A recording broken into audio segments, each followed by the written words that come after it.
సుంకరి ఎక్కడున్నాడండి?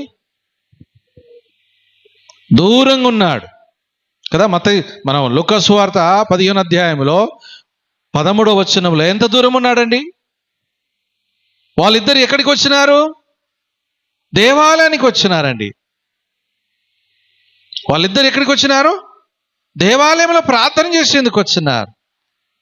కానీ సుంకరి ఎక్కడున్నాడంటే దేవాలయం బయటనే ఉన్నాడు, దూరంగా ఉన్నాడు, ప్రార్థన చేస్తున్నాడు, వినయతో ప్రార్థన చేస్తున్నాడు.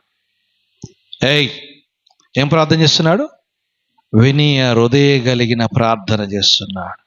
తన హృదయము నలిగిపోయినది, తన హృదయము ఏ విధంగానేది రొమ్ముగొట్టుకుంటున్నాడు.